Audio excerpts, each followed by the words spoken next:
Welcome back to the Lived and Learned channel. From 30 to Give, I'm David Kane, I'm your host, and we've been talking to Al Robinson from the U.S., representing the U.S., and Vitu Mtonga from Kitwe, Zambia.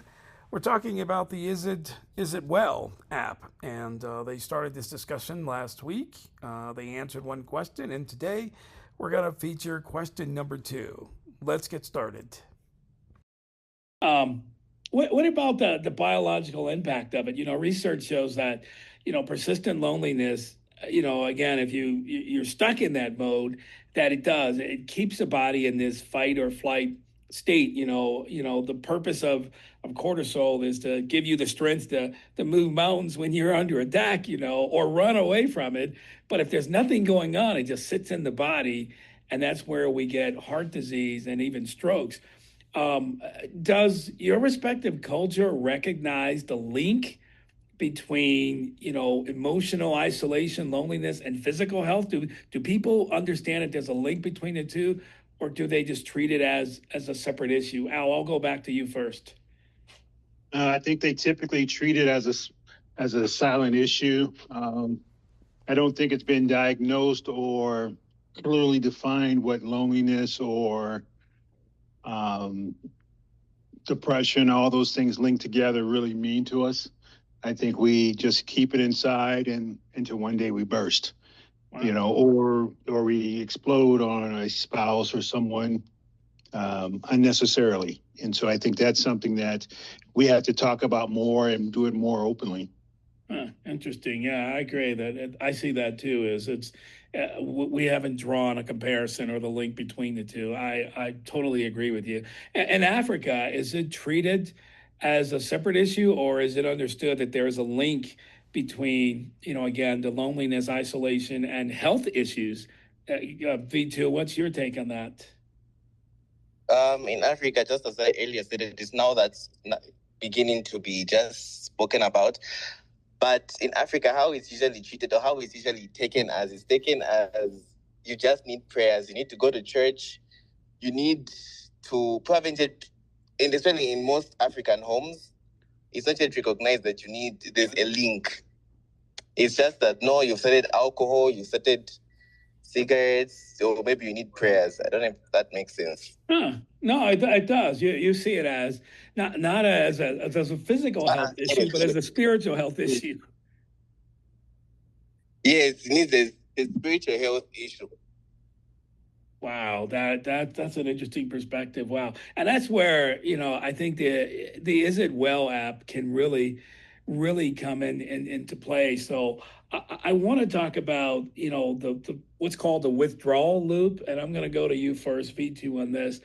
So loneliness will lead to withdrawal. When you're lonely, you tend to pull back from people. You don't run to people. Most people pull back, and then that pullback triggers depression, which creates even more isolation, and so now you're stuck in this loop. And so I guess from your expenses, I want to know, how do social norms in Zambia, does it help or does it hurt somebody trying to break in this cycle? So if you're stuck in this cycle of depression and isolation, and you're just going around and around in this circle, I'm curious to know, um, does society and in Zambia, does it help you break out of that cycle, or does it, if you get stuck in that cycle, are you on your own? What's your take on that from Zambia? Sorry, my network was kind of shaking. Do you mind repeating your question? Yeah. So when I said that the loop that you get stuck into, if you start out being lonely, loneliness leads to withdrawal. Withdrawal causes depression. Depression causes more loneliness. So it's a loop. And so in Zambia, does society help you to break out of that loop, or if it doesn't help you, do you feel like you're stuck in that loop? It doesn't help you. You do feel like you're stuck in that loop. And that's why there are a lot of cases that um, drug addiction, suicidal cases, and depression. It's only now that it's starting and it's not even much help. People, even the people that are suffering from that, are not willing to open up and say they're suffering from that, because as I earlier stated that it's something that's looked down on. It's something that's called you being weak. Yeah, that seems to be a common universal thread that I'm hearing too. Al, what about in your neck of the woods? If you're stuck in that loop and you can't get out, does society help you to get out of that loop, or does again, or if you get no help, are you just stuck and you're on your own?